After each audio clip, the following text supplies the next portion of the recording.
มาคุกดินแรงกันหมดเลยเนาะ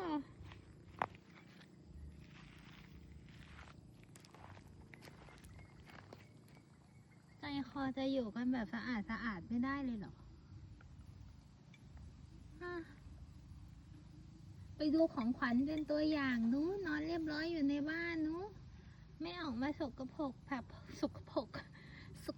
แบบพวกเธอ3 ตัวหรอก